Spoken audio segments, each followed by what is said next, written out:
Hi, I'm Drake, like the rapper. Yeah, that needed to be said.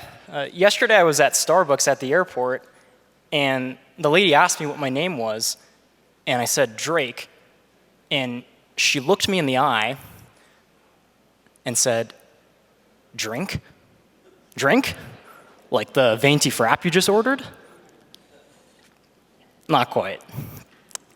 I'm here today on behalf of GAIN. GAIN is a global 650-person agency that operates across the marketing stack. Things like conversion, customer science, creative studios, experience, and performance. And this agency perspective has given us a unique view on some of the shifts that are happening in our industry, particularly with services and software. Traditionally, these two have been quite distinct. Services sells expertise. Software sells tools. Services scales with people.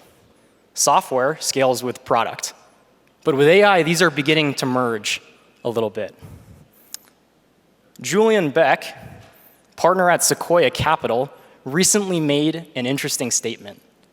He said the next trillion-dollar business will be a software company, get this, masquerading as a services firm. And he pointed to the interesting example.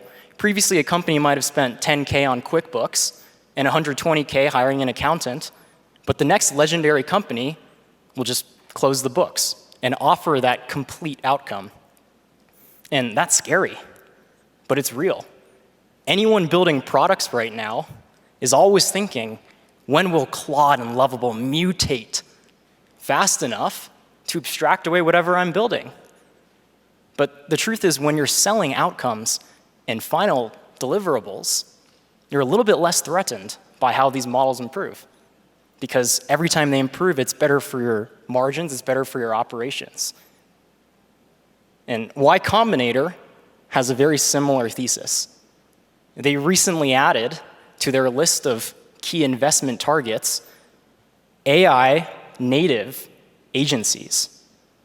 It's the thesis that you can build a system that can look at legal research, scan documents, and you can sell it to a law firm or a lawyer, or you can start your own AI native law firm and try to beat the incumbents on margin and operations. But either way, the signal is becoming clear.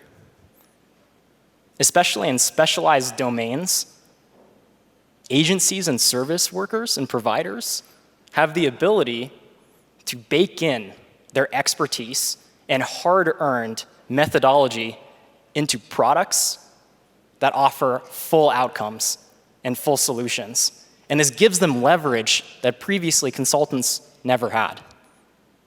Agencies have three distinct advantages right now. First is proximity to buyer problems.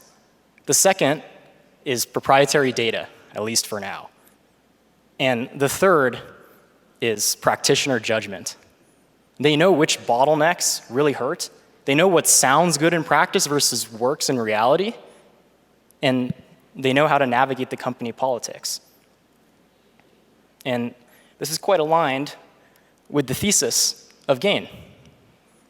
And that is, we believe the best formula is a combination of human ingenuity and creativity aided with data and embedded with technology. So we've begun to build and bake in our expertise into some of these products. And this is where it begins to matter for Acquia and Acquia partners. Because today, digital teams have gotten really good at shipping pages or building content and setting up their digital world. But there's a gap still, and that's what comes next. What should we test? How do we optimize? How do we make the user experience better? Where do we go from here? And that's what one of our first products, GAIN Lupine, is working to address. Lupine is a tool that tells you what you should test and why. We'd love to show you what it looks like. Check this out. This is Lupine. It tells people who rely on their websites to grow what they should optimize, why, and how. The learnings from 10,000 experiments across 15 years Proven frameworks and the methodologies of best-in-class consultants went into this. And it handles the heavy lifting of conversion rate optimization and promotes people into decision makers and strategists. So let's take a look at one of the ideas after analyzing this page. Lupin recommended normalize salience in category tiles. Test a category tile presentation where no single tile visually overwhelms its peers, looking at this clearance option, bright yellow. But the truth is, ideas are cheap. And what makes them valuable is their defensibility and the reasoning behind them. And especially where AI is concerned, the verifiability of both of those. And that's what Lupin provides.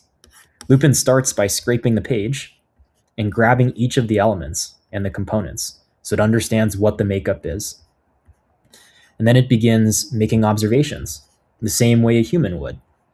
And these are more design focused, spacing focused, and it begins to find patterns. And it clusters them under a negative friction perspective and surfaces them as opportunities. And these are the problems, such as visual priority feels inconsistent. There are a lot of things to look at with bright colors, yellow and blue. Then it goes to the root causes, the why, the hypotheses, the what ifs, and then the experiments, which take the hypotheses to execution and give the actual idea and change that's proposed. And there's a prioritization score as well for each of these ideas based in an ML model that predicts with a 65% chance what's likely to win based on which levers were surfaced, like usability. There's evidence, best practices shown. We even show what the variant should be, what the execution is. And that is whether it's styling intent, the responsiveness rules, what it should look like on mobile versus desktop. Here's what an analysis looks like overall.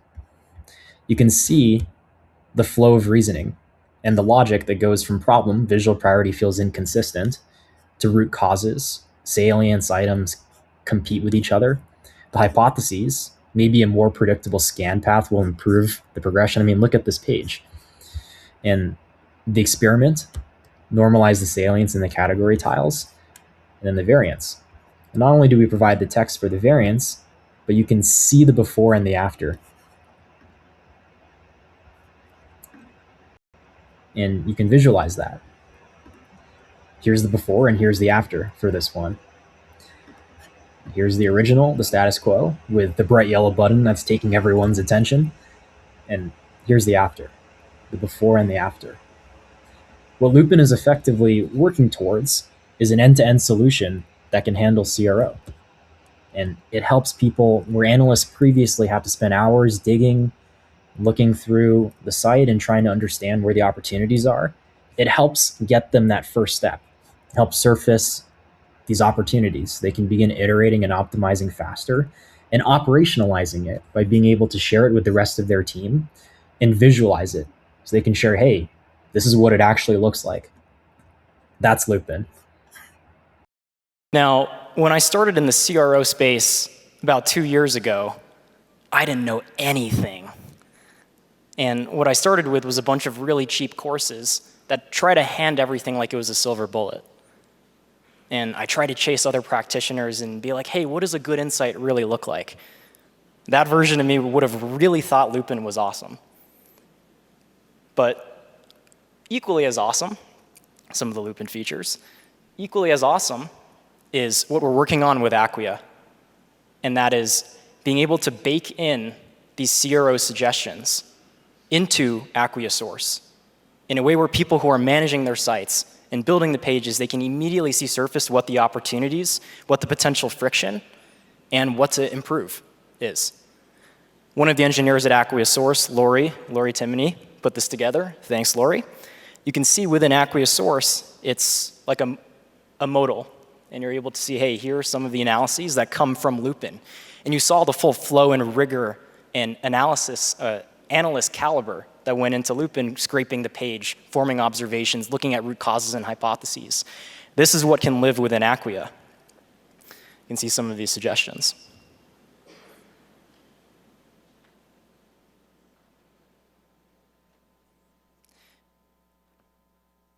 And ultimately, the next step here is perhaps a button where a user can say, hey, I really like that idea. I think that could be impactful. I want to make that change.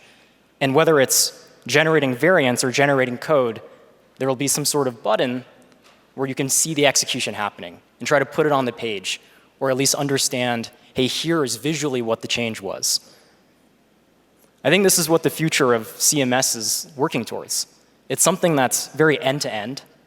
It's something that removes a lot of the friction and a lot of the deep digging and the hours of analysis, and surfaces these opportunities and a way to socialize them and a way to visualize them and see the changes almost right away. Personally,